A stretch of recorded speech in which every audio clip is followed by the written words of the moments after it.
మిత్రులారా, ప్రేమధార కార్యక్రమానికి మీకు స్వాగతం. దేవుని మహాకృపతో మీరు మీ కుటుంబాలతో దేవుని యందు ఆనందిస్తూ ఆరోగ్యంగా సంతోషంగా ఉన్నారని, మరియు మీరు ఈ కార్యక్రమాలను క్రమంగా వీక్షిస్తూ సందేశాలను ఆస్వాదిస్తున్నారని తలస్తున్నాం.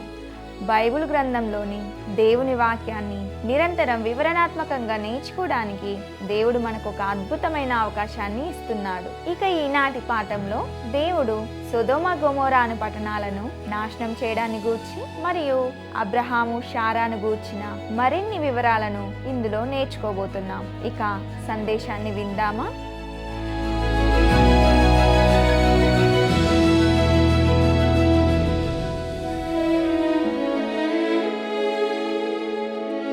ప్రియులారా, నేటి మన అధ్యయనాన్ని ఆదికాండము 19వ అధ్యాయము 4-5 వచనాలతో ప్రారంభించుకుందాం. వారు పండుకొనక ముందు ఆ పట్టణస్థులు అనగా సొదొమ మనుషులు బాలురును వృద్ధులను ప్రజలందరూ నలుదిక్కుల నుండి కూడి వచ్చి ఆ ఇల్లు చుట్టవేసి లోతును పిలిచి, ఈ రాత్రి నీ యొద్దకు వచ్చిన మనుషులు ఎక్కడా? మేము వారిని కూడునట్లు మా యొద్దకు వారిని వెలుపలికి తీసుకొని రమ్మని అతనితో చెప్పగా.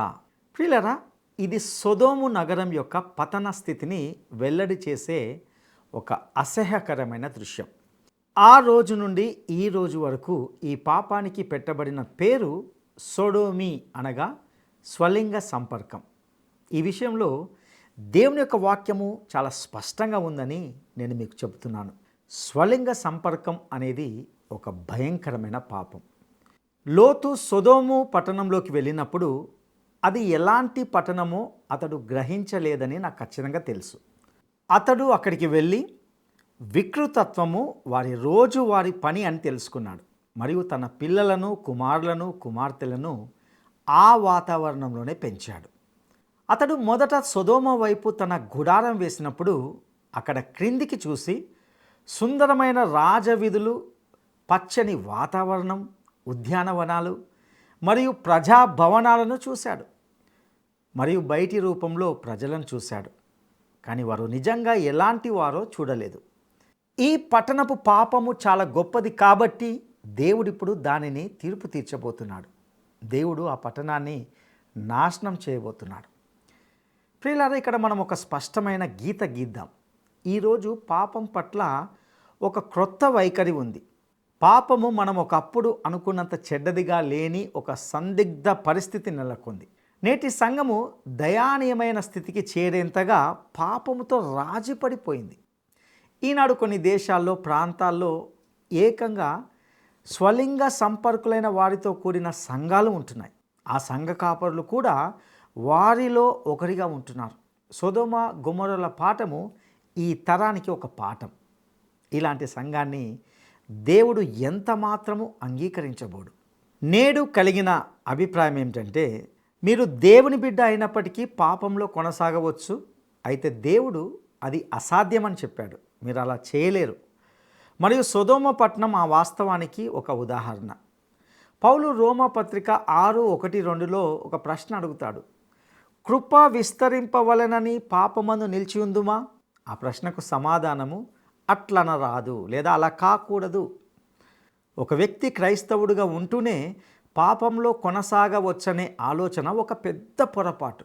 ప్రత్యేకించి ఈ విషయంలో జరుగుతున్నట్లుగా దానిని తేలికగా తీసుకోవడం మరీ పెద్ద తప్పు అని నేను భావిస్తున్నాను.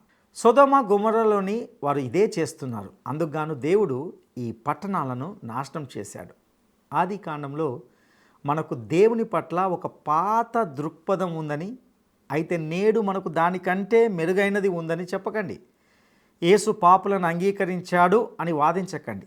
ఆయన వారిని ఖచ్చితంగా అంగీకరించాడు. కానీ ఆయన వారిని కలిసిన తర్వాత వారిని మార్చివేశాడు. అతని వద్దకు వచ్చిన వ్యభిచారిని ఆ వ్యాపారంలో ఇకపై లేదు. ఆమె దేవుని వద్దకు వచ్చినప్పుడు ఆమె పూర్తిగా మారిపోయింది. ఇది ఇతర పాపులకు జరిగిన విషయం. ఒక సుంకరుడు ఆయన వద్దకు వచ్చాడు. తన సుంకరి హోదాను విడిచిపెట్టాడు. అతడు ప్రభు వద్దకు వచ్చినప్పుడు వంచనాత్మకమైన దానిని వదులుకున్నాడు. మీరు యేసు క్రీస్తు యొద్దకు వచ్చినట్లయితే మీరు కూడా మార్పు చెందుతారు.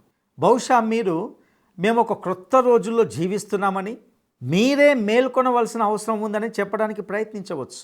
అయితే ప్రియ స్నేహితుడా, మనం ఒక క్రొత్త రోజుల్లో జీవిస్తున్నాం, కానీ అది మళ్ళీ సొదొమ గొమొర్రాలాగానే జరుగుతుంది. ఇక ఆదికాండము 19వ అధ్యాయము 6, 7 వచనాలను మనం గమనిద్దాం. లోతు వెలుపల ద్వారం నొద్దనున్న వారి దగ్గరికి వెళ్ళి తన వెనుక తలుపు వేసి, అన్నలారా, ఇంత పాతకము కట్టుకొనకుడి. సొదొమ మనుషులు తలుపు బయట ఉండి లోతు ఇంట్లోని ఈ అతిథులను వారికి అప్పగించమని అడుగుతున్నారు. లోతు, అన్నలారా, అంత పాతకము కట్టుకొనకుడి అని చెప్పాడు. లోతు దానిని ఈ దృష్టితో చూస్తున్నాడు. అతడు సొదొమలో చాలా కాలం నుండి ఉండిపోయాడు. ఇది అతనికి క్రొత్త నైతికత కాదు, అది కేవలము పాత పాపమే. ఇక ఆదికాండము 19వ అధ్యాయము 8వ వచనాన్ని మనం గమనిద్దాం. ఇదిగో, పురుషుని కూడని 2 కుమార్తెలు నాకున్నారు. సెలవైతే వారిని మీ యొద్దకు వెలుపలికి తీసుకొని వచ్చెదను. వారిని మీ మనసు వచ్చినట్లు చేయుడి. ఆ దినాల్లో ఒక మనిషి అతిథిని అంగీకరించినప్పుడు అతనికి బాధ్యత వహించేవాడు. లోతు తన అతిథులను రక్షించడానికి ఈ రకమైన త్యాగం చేయడానికి సిద్ధంగా ఉన్నాడు. ఇక ఆదికాండము 19వ అధ్యాయము 9వ వచనాన్ని మనం గమనిద్దాం. ఈ మనుషులు నా ఇంటి నీడకు వచ్చి ఉన్నారు గనుక వారిని మీరేమి చేయకూడదని చెప్పినప్పుడు వారు నీవు అవతలికి పొమ్మనిరి. మరియు వారు, వీడెవడో మనలోనికి పరదేశిగా వచ్చి తీర్పరిగా నుండ చూచుచున్నాడు, కాగా వారికంటే నీకు ఎక్కువ కీడు చేసేదమని చెప్పి లోతు అను ఆ మనుషుని మీద దొమ్మిగా పడి తలుపు పగలగొట్టుటకు సమీపించిరి. ఇక్కడ అంటున్నారు, వారు వీడెవరో మనలోకి పరదేశిగా వచ్చి తీర్పరిగా నుండ చూచుచున్నాడు అని అంటున్నారు. వాస్తవానికి లోతు అక్కడ రాజకీయ రంగంలో ఎదుగుతున్నట్లుగా చూస్తాం. ఇక ఆదికాండము 19వ అధ్యాయము 10, 11 వచనాలను మనం గమనిద్దాం.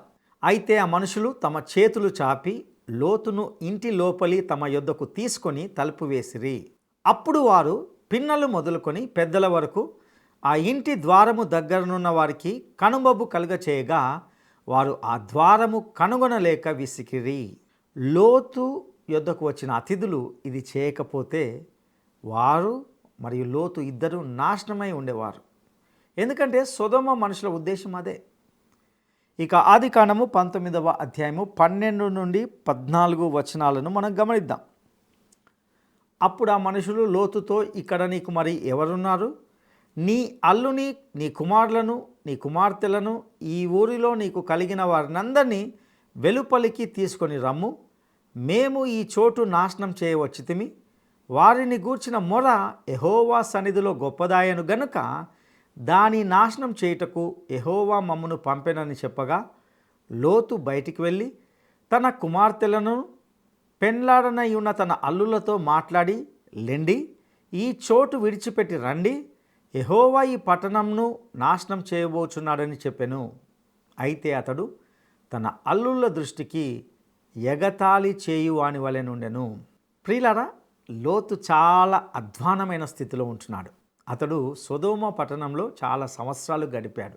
అతడు దీనిని దుష్టత్వం అని పిలిచినప్పటికీ ఈ రకమైన పనిని సహించడం నేర్చుకున్నాడు. అతడు తన కుమారులు, కుమార్తెలు పెరగడం చూశాడు. మరియు వారు ఆ నైతిక ప్రమాణాలు ఉన్న వారిని వివాహం చేసుకున్నట్లు కనిపిస్తుంది. లోతు పట్టణాన్ని విడిచిపెట్టమని ప్రభువు నుండి ఈ మాట పొందిన సమయం వచ్చినప్పుడు అతడు తన అల్లుల వద్దకు వెళ్ళి, ఇక్కడ నుండి బయటపడదాం, దేవుడు ఈ పట్టణాన్ని నాశనం చేయబోతున్నాడని చెప్పాడు. వారు అతన్ని చూసి నవ్వారు. వారు అతన్ని ఎగతాళి చేశారు. బహుశా లోతు గత వారం అక్కడ కొంత డబ్బును వెచ్చించి రియల్ ఎస్టేట్లో ఒక భూమిని పెట్టుబడిగా పెట్టాడని వారు తెలుసుకొని ఉండవచ్చు. అతడు వారిలో ఒకటిగా ఎటువంటి నిజమైన తేడా లేకుండా చాలా కాలము రాజీ పడుతూ జీవించాడు. కాబట్టి వారు అతని హెచ్చరికను పెద్ద హాస్యంగా, జోకుగా తీసుకున్నారు. ఈ వ్యక్తి ఈ స్థలంలో దేవుని చిత్తానికి దూరంగా ఉన్నాడు. దేవుని కొరకైన ఎటువంటి సాక్ష్యం అతనికి లేదు. అతడు ఈ పట్టణంలో ఎవరిని ప్రభువు కోసం గెలవలేదు. అదే సూత్రం నేడు కూడా నిజం. మీరు వారి స్థాయికి దిగిపోయినప్పుడు ఈ లోకంలో మీరు ఎవరిని గెలవరు. ఈ గడియలో ఇది స్పష్టంగా ప్రదర్శించబడుతుందని నేను భావిస్తున్నాను. నిజం చెప్పాలంటే లోతు రక్షింపబడలేదనే విషయంలో అబ్రహాంతో నేను కూడా ఏకీభవిస్తాను. కానీ పేతురు తను రాసిన 2వ పత్రిక 2వ అధ్యాయము 6 నుండి 8 వచనాల్లో ఏమి చెప్పాడో గుర్తుంచుకోండి. మరియు ఆయన సొదొమ గొమొర్రా పట్టణములను భస్మము చేసి ముందుకు భక్తిహీనులకు వారికి వాటిని దృష్టాంతముగా ఉంచుటకై వాటికి నాశనం విధించి దుర్మార్గుల కామ వికారయుక్తమైన నడవడి చేత బహుబాధపడిన నీతిమంతుడగు లోతును తప్పించెను. ఆ నీతిమంతుడు వారి మధ్యను కాపురముండి తాను చూచిన వాటిని బట్టి వినిన వాటిని బట్టి వారి అక్రమమైన క్రియల విషయంలో దినదినము నీతిగల తన మనసును నొప్పించుకొనుచు వచ్చెను. ప్రియులారా, నేను మీకు చెప్తున్నాను, లోతు సొదొమ పట్టణంలో ఎప్పుడూ ఆనందించలేదు. ఇప్పుడు అతడు పట్టణాన్ని విడిచిపెట్టబోతున్నాడు. అతని భార్య మరియు 2 వివాహం కాని కుమార్తెలు తప్ప మరెవ్వరిని తనతో తీసుకుపోలేడు. ఇక ఆదికాండము 19వ అధ్యాయము 15-16 వచనాలను మనం గమనిద్దాం. తెల్లవారినప్పుడు ఆ దూతలు లోతును త్వరపెట్టి, లెమ్ము, ఈ ఊరి దోష శిక్షలో నశించిపోకుండా నీ భార్యను ఇక్కడనున్న నీ 2 కుమార్తెలను తీసుకొని రమ్మని చెప్పిరి. అతడు తడవు చేసెను. అప్పుడు అతని మీద యెహోవా కనికర పడుట వలన ఆ మనుషులు అతని చేతిని, అతని భార్య చేతిని, అతని 2 కుమార్తెల చేతులను పట్టుకొని వెలుపలికి తీసుకుని వచ్చి ఆ ఊరి బయట నుంచిరి. వీటన్నిటిలో కూడా ఇక్కడ ఒక దేవుని మనిషి ఉన్నాడు. ఒకవేళ గనక నా వద్ద ఆదికాండ గ్రంథం మాత్రమే ఉంటే లోతు రక్షింపబడ్డాడని నేను కూడా నమ్మేవాడిని కాదు. కానీ పేతురు అతనిని నీతిమంతుడు అని పిలిచినందున అతడు రక్షింపబడ్డాడని మనకు తెలుస్తుంది. లోతు నీతిమంతుడు అయ్యాడు ఎందుకంటే అతడు అబ్రహామును అనుసరించాడు, అతడు దేవుని నమ్మాడు మరియు బలులను అర్పించాడు. దేవుడు లోతుపై దయ చూపాడు మరియు అతడు ఇప్పుడు దేవుణ్ణి నమ్మి పట్టణం నుండి బయటపడతాడు. ఇక ఆదికాండము 19వ అధ్యాయము 17 నుండి 19 వచనాల వరకు మనం గమనిద్దాం. ఆ దూతలు వారిని వెలుపలికి తీసుకుని వచ్చిన తర్వాత ఆయన, నీ ప్రాణమును దక్కించుకొనున్నట్లు పారిపోము, నీ వెనుక చూడకుము, ఈ మైదానంలో ఎక్కడనూ నిలువక నీవు నశించిపోకుండా ఆ పర్వతమునకు పారిపోమని చెప్పగా, లోతు, ప్రభువా, అలాగూ కాదు, ఇదిగో నీ కటాక్షము నీ దాసుని మీద వచ్చినది, నా ప్రాణము రక్షించుట వలన నీవు నా ఎడల కనపరిచిన నీ కృపను ఘనపరిచితివి. నేను ఆ పర్వతమునకు తప్పించుకొని పోలేను, ఈ కీడు నాకు సంభవించి చచ్చిపోదునేమో. లోతు కూడా ఈ నగరాన్ని విడిచి వెళ్ళడానికి ఇష్టపడలేదు. అతడు నగరం నుండి బయటకు వచ్చాడు, కానీ పర్వతం వరకు చేరుకోలేకపోయాడు.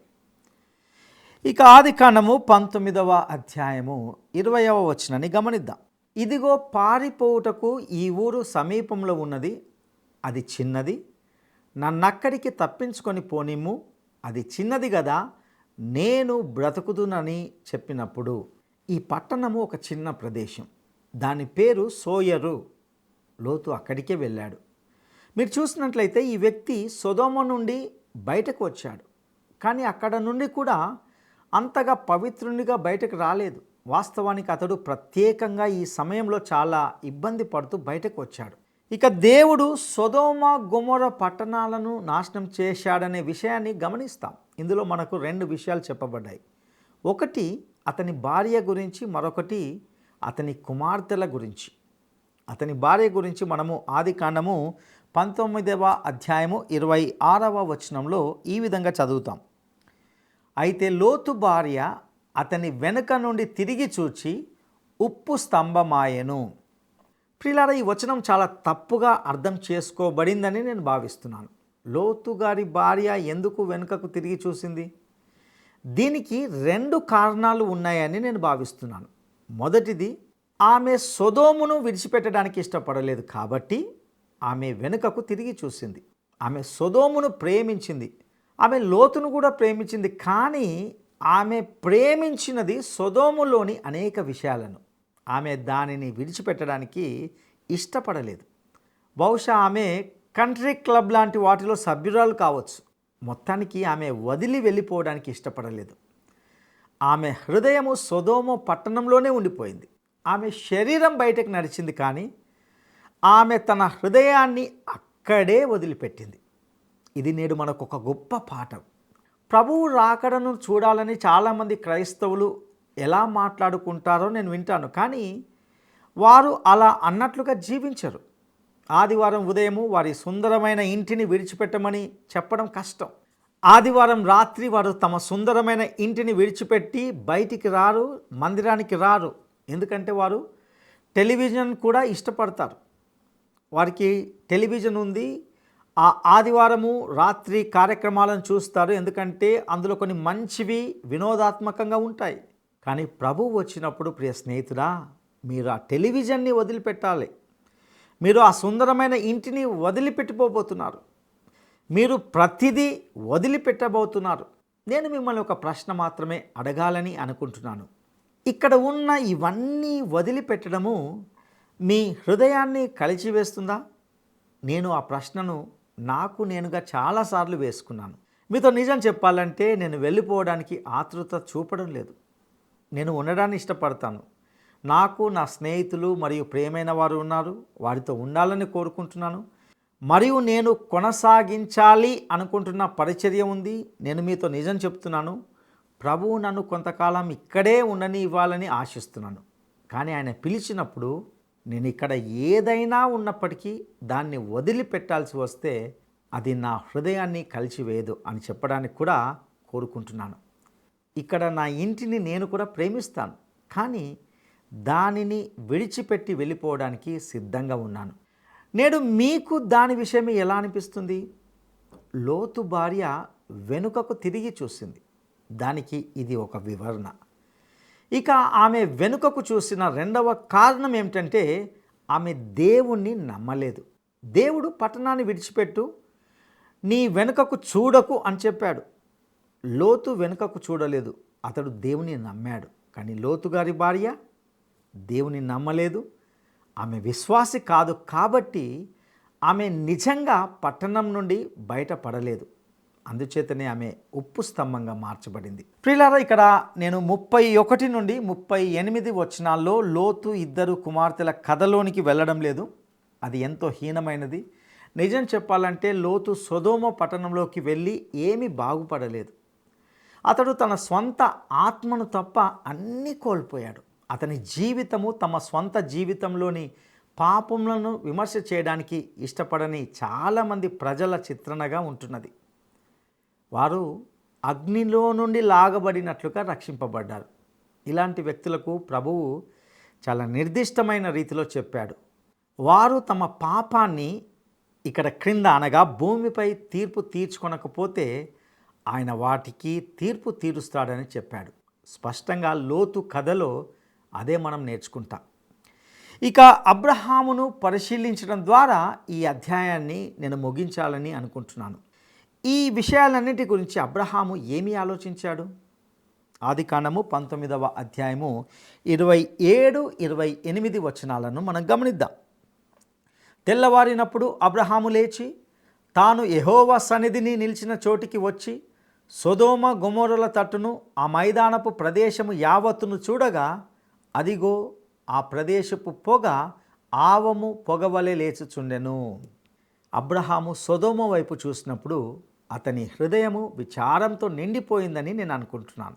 లోతు తప్పించుకున్నాడో లేదో అతనికి తెలుసో లేదో నాకు ఖచ్చితంగా తెలియదు. బహుశా అతడు దాని గురించి తర్వాత తెలుసుకొని ఉంటాడు. అతడు అటువైపు చూసినప్పుడు బహుశా లోతు కోసమే విచారపడి ఉంటాడు.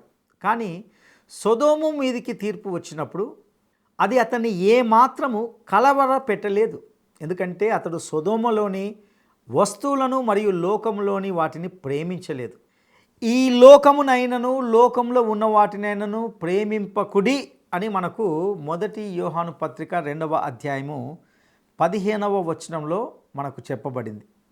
లోతు సొదొమను ఒక తప్పుగా చూశాడు. లోతు గారి భార్య దానితో ప్రేమలో పడింది.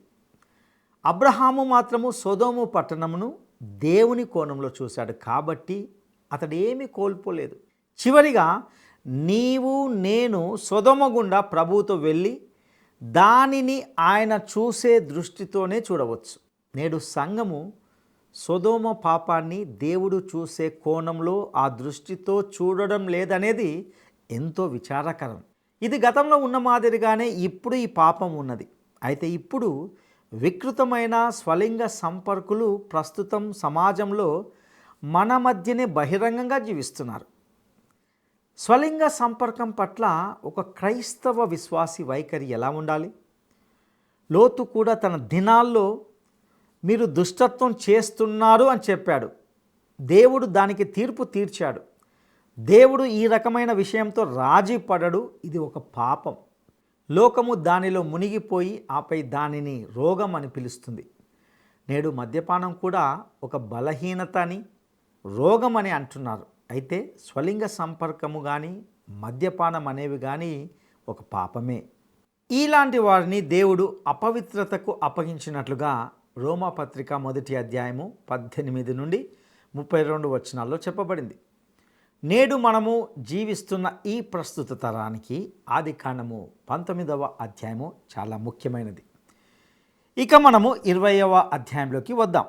ఇందులో గతంలో అబ్రహాము ఐగుప్తు దేశంలోకి వెళ్ళినప్పుడు శారా గురించి ఆమె నా సహోదరి అని అబద్ధం చెప్పిన అదే పాపాన్ని మళ్ళీ పునరావృతం చేస్తాడు. ఇది అదే చీకటి కథ. కానీ ఈ అధ్యాయము చాలా ముఖ్యమైన కారణంగా ఇక్కడ ఉంచబడింది. ఇస్సాకును కనడానికి ముందు, ఆశీర్వాదంను పొందడానికి ముందు అబ్రహాము శారాలు ఈ పాపంతో వ్యవహరించాల్సి ఉంది. మీరు నేను మన జీవితాల్లోని పాపంతో వ్యవహరించడానికి సిద్ధపడేంత వరకు మనకు ఏ ఆశీర్వాదం లేదని నేను మీతో చెప్పాలి. నేను ఈ 20వ అధ్యాయం యొక్క కొన్ని ముఖ్యాంశాలను మాత్రమే ఇక్కడ ప్రస్తావించాలని అనుకుంటున్నాను. ఆదికాండము 20వ అధ్యాయము మొదటి 2 వచనాలను మనం ఇక్కడ గమనిద్దాం. అక్కడ నుండి అబ్రహాము దక్షిణ దేశమునకు తరలిపోయి కాదేశుకును షూరుకును మధ్య ప్రదేశంలో నివసించి గెరారులో కొన్నాళ్ళు ఉండెను. అప్పుడు అబ్రహాము తన భార్య అయిన శారాను గూర్చి ఈమె నా చెల్లెలని చెప్పెను గనుక గెరారు రాజైన అబీమెలెకు శారాను పిలిపించి తన ఇంట చేర్చుకొనెను. అబ్రహాము ఆ దేశంలో చాలా దక్షిణ ప్రాంతానికి వెళ్తున్నాడని కూడా మనం ఇక్కడ గమనించాలి. ఇశ్రాయేలీయులు తర్వాత ఐగుప్తు నుండి వచ్చి దేశంలోకి ప్రవేశించడానికి నిరాకరించిన కాదేశ్ బర్నేయాను కూడా అతడు దాటి వెళ్ళాడు. అబ్రహాము గెరారుకు వెళ్ళాడు. అతడు అలా చేసి ఉండకూడదని నేను అనుకుంటున్నాను. కానీ ఏది ఏమైనప్పటికీ అతడు మళ్ళీ శారా విషయంలో అబద్ధం చెప్పాడు. ప్రియులారా, అబ్రహాము చేసిన ఒప్పుకోలును మీరు గమనించాలని నేను కోరుకుంటున్నాను. ఎందుకంటే ఇదే ఈ అధ్యాయాన్ని ముఖ్యమైనదిగా చేస్తుంది. మరియు వారి జీవితాల్లో ఉన్న ఈ పాపాన్ని పరిష్కరించుకునే వరకు కూడా అబ్రహాము మరియు శారాకు ఇస్సాకు పుట్టలేదనే వాస్తవాన్ని ఇది వెల్లడిస్తుంది. ఇక ఆదికాండము 20వ అధ్యాయము 11వ వచనాన్ని మనం గమనిద్దాం. అబ్రహాము ఈ స్థలమందు దేవుని భయము ఏమాత్రమును లేదు గనుక నా భార్య నిమిత్తము నన్ను చంపుదురనుకొని చేసి తిని. ఇప్పుడు అబ్రహాము తన భార్యను గురించి ఇలాంటి అబద్ధం చెప్పడాన్ని గురించి చాలా కలత చెందిన అబీమెలెకుతో మాట్లాడుతున్నాడు. మరొకసారి అబ్రహాము దేవునిపై విశ్వాసం ఉంచడం లేదు. అతడు దైవ భయము లేని ప్రదేశంలోకి వెళ్తున్నానని భావించాడు. కానీ అబీమెలెకు మంచి చెడ్డలను గురించి ఉన్నతమైన భావం కలిగి ఉన్నాడని అతడు తెలుసుకున్నాడు. అబీమెలెకు తన వ్యక్తిత్వంలో గొప్ప విలువను కలిగి ఉన్నాడు. అంతేకాదు స్పష్టంగా దేవుణ్ణి ఎరిగిన వ్యక్తి. ఈ సందర్భంలో అబీమెలెకు ప్రక్కన చూస్తే అబ్రహాము చాలా తక్కువ స్థాయిలో కనబడుతున్నాడు. ఇక ఆదికాండము 20వ అధ్యాయము 12వ వచనాన్ని మనము గమనిద్దాం. అంతేకాక ఆమె నా చెల్లెలు అను మాట నిజమే. ఆమె నా తండ్రి కుమార్తె కానీ నా తల్లి కుమార్తె కాదు. ఆమె నాకు భార్య అయినది. ఇప్పుడు అబ్రహాము అంతా బయట పెడుతున్నాడు. అతడు అది సగం అబద్ధం అనే నిజాన్ని చెప్తున్నాడు. ఇక ఆదికాండము 20వ అధ్యాయము 13వ వచనాన్ని మనం గమనిద్దాం. దేవుడు నన్ను నా తండ్రి ఇల్లు విడిచి దేశాంతరము పోవునట్లు చేసినప్పుడు నేను ఆమెను చూచి మనము పోవు ప్రతి స్థలమందు ఇతడు నా సహోదరుడని నన్ను గూర్చి చెప్పుము. నీవు నాకు చేయవలసిన ఉపకారము ఇదే అని చెప్పి తిననెను. అబ్రహాముకు దేవునిపై పూర్తి విశ్వాసము మరియు నమ్మకం లేదు. కాబట్టి వారు ప్రారంభించినప్పుడు అతని భార్య కారణంగా అబ్రహాము చంపబడతాడని అనిపించే ఎక్కడికి వెళ్ళినా శారా అబ్రహాము తన సోదరుడని చెబుతానని అతడు మరియు శారా ఒక ఒప్పందం చేసుకున్నారు. దానిని ఐగుప్తులో వాడారు మరియు ఇక్కడ మళ్ళీ గెరారులో వాడారు. దేవుడు అబ్రహాము ప్రార్థన విని జవాబుగా ఒక కుమారుణ్ణి ఇచ్చేంత వరకు ఈ పాపం వ్యవహరించబడాలి. ఇది వ్యవహరించబడేంత వరకు ఇస్సాకు జన్మించలేడు. నేడు తమ జీవితాల్లోని ఆశీర్వాదమును అడ్డుకునే పాపాన్ని తీర్పు తీర్చుకోవడానికి ఇష్టపడని ఎంతమంది క్రైస్తవులు ఉంటున్నారు? మన సంఘాల్లో నాయకత్వ స్థానాల్లో ఉన్నవారు తమ పాపాలను అంగీకరించి తమ జీవితాల్లో ఉన్న పాపాలతో తీవ్రంగా వ్యవహరిస్తే తప్పకుండా ఆ సంఘంలో ఉజ్జీవం కలుగుతుంది. పాపము వ్యవహరించబడేంత వరకు ఏ దీవెన ఉండదని నేను నమ్ముతున్నాను. 1 కొరింథీ పత్రిక 11వ అధ్యాయము 28 నుండి 32 వచనాల్లో పౌలు ఈ విధంగా చెప్తున్నాడు. కాబట్టి ప్రతి మనుషుడు తాను పరీక్షించుకొనవలెను, అలాగు చేసి ఆ రొట్టెను తిని ఆ పాత్రలోనిది త్రాగవలెను. ప్రభువు శరీరమని వివేచింపక తిని త్రాగువాడు తనకు శిక్షావిధి కలుగుటకే తిని త్రాగుచున్నాడు. ఇందువలననే మీలో అనేకులు బలహీనులను రోగులునై ఉన్నారు, చాలామంది నిద్రించుచున్నారు. అయితే మనలను మనమే విమర్శించుకొనిన ఎడల తీర్పు పొందకపోదుము. మనము తీర్పు పొందిన ఎడల లోకముతో పాటు మనకు శిక్షావిధి కలగకుండునట్లు ప్రభువు చేత శిక్షింపబడుచున్నాము. మన జీవితాల్లోని పాపాన్ని మనము సరిదిద్దుకోనందున సంఘము నుండి మరియు చాలామంది విశ్వాసుల జీవితాల నుండి ఆశీర్వాదము నిలిపివేయబడుతుంది. ఆదికాండము 20వ అధ్యాయంలో ఇది ఒక గొప్ప ఆత్మీయ పాఠం. సర్వశక్తిమంతుడైన దేవుడు మీకు తోడయుండి నడిపించునుగాక. దైవాశీస్సులు.